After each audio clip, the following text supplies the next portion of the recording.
Welcome to Recalling Spirit's 10 Agreements message. Today is Sunday, November 16th. And so much has happened in our world since the last time we met. It's been a little while.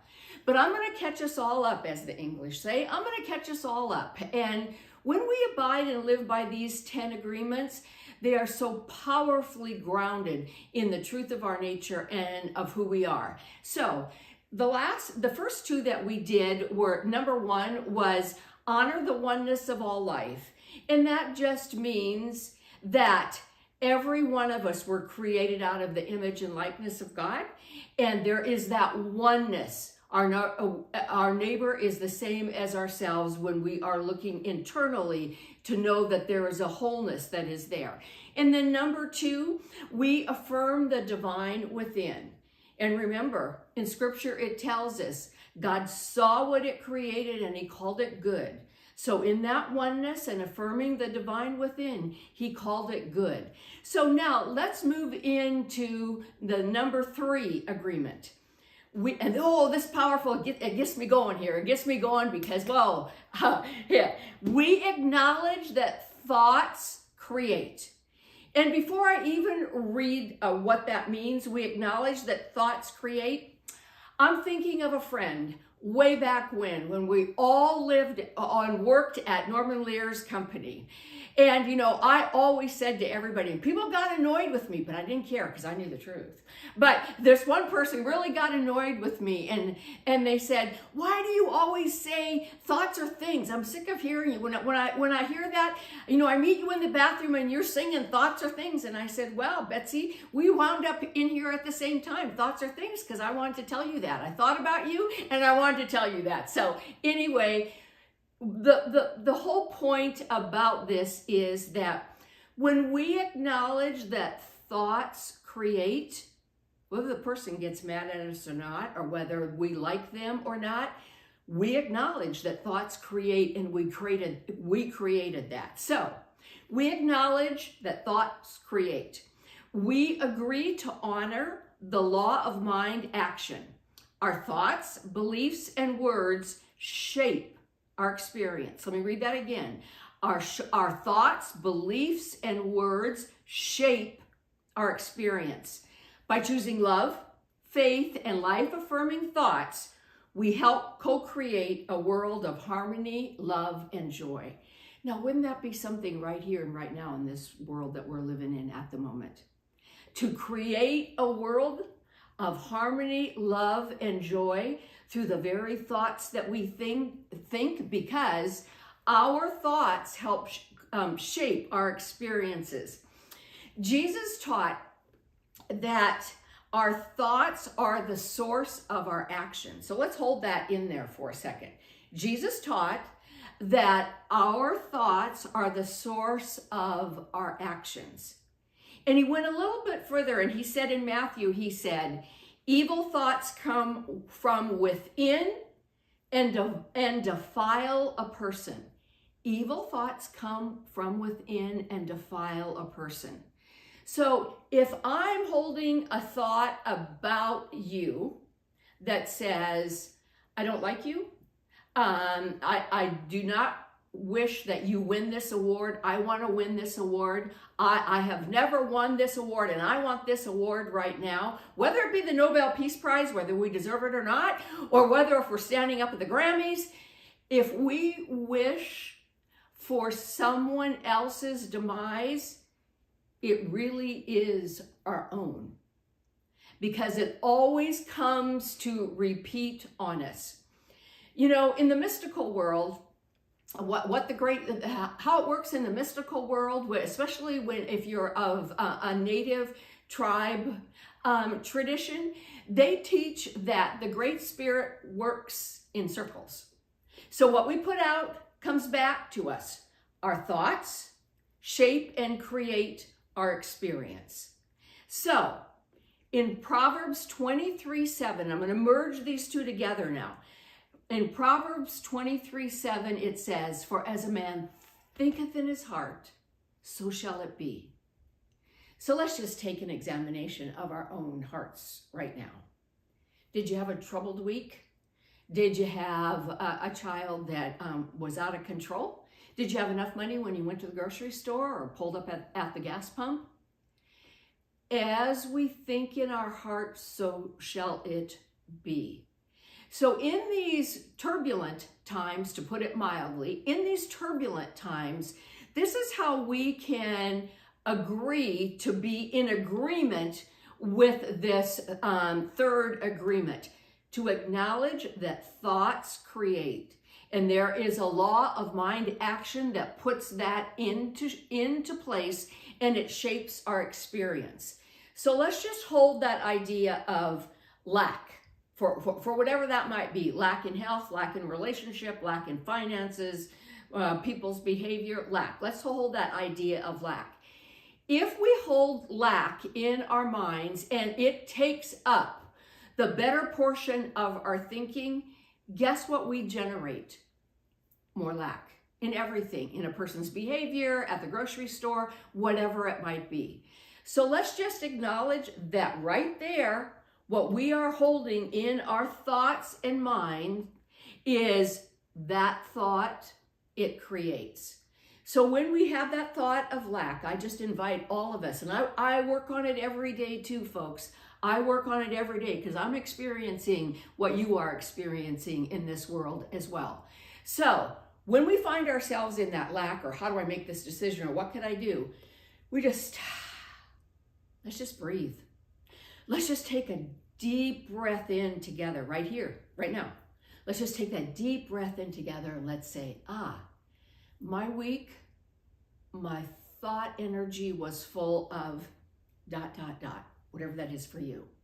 And as we breathe it in on that exhale, let's make an agreement that we acknowledge that thoughts create, and we're going to change that thought. Change that thought from lack to abundance. So let's just breathe in abundance. Let's just breathe in joy. Let's just breathe in that we were created in and out of, as it was in the first agreement. We honor the oneness of all life. And in Genesis, it says, God saw what it created and he called it good. That means you and me. So we get to change our thoughts and beliefs. As a man thinketh in his heart, so shall it be. We get to change it. So let's just change that thought in this upcoming week and upcoming life. When we feel downtrodden and we have thoughts of lack and limitation, we just take a moment, breathe it in and say, I know a source that's greater than this. I know a source. I know the greatest, if I'm having a healing challenge, I know the greatest physician of all. And I'm calling the greatest physician of all into this experience for my own healing, for a family member, whoever it might be. I know the greatest abundance of all with a capital A, and I'm calling that abundance in, that prosperity in. And we do it every day. A thought held steadily in mind produces after its kind. As a man thinketh in its heart, so shall it be. So let's breathe that in and we say, thank you for knowing, number 3, that we acknowledge that thoughts create. And this upcoming week, let's create a different world than what we had in the past week. Now, number 4, we trust our inner wisdom. And this is what it says. We agree to listen inward with humility and trust. The voice of Spirit lives within, guiding, affirming, and revealing the truth we seek moment by moment. We agree to listen inward with humility and trust. The voice of Spirit is always talking to us. It's always saying, turn left, turn right here. We just need to acknowledge that it's there. We need to listen to that. And you know yourself, when you've had that experience of, oh, I know I should have done that, but I forgot. And you go on about your day, and the next thing you know, what you forgot became about what you didn't experience, or that lack and limitation. Why? Because we were not fully in that moment and not listening to that inner nature that says, I need to take care of this now. Don't wait until Tuesday. I need to take care of this now. And I know that all of us have had that experience. I remember this so well. You know, we were living in South Dakota, and I had to take, and Frank was very ill, and I had to drive on these really, really icy roads. Yes, I had a four-wheel drive, and I was used to driving in the country on slick roads and in snow, but never, ever did I think that it would be so dangerous that I could not see the ditch. And Frank wasn't well enough to drive. And so here I am. And then I heard this, all I could see was a sheet of snow and ice. I couldn't even tell where the ditch was on either side. And all I could see was this sleet that was coming. And I remember those words of Frank, being the truck driver, and you know, I come from a family of truck drivers and military people, and they always said, don't hit the brakes, don't hit the brakes. And I heard that voice within, and it said, Sharon, don't hit the brakes, don't hit the brakes. And then I heard that song, Jesus Take the Wheel. Literally, Jesus Take the Wheel. I didn't hit the brakes, and Jesus, worked through me, and we made it through that patch. And I was so grateful. And Frank woke up with his sleepy self, and he said, what was that song? Jesus Take the Wheel?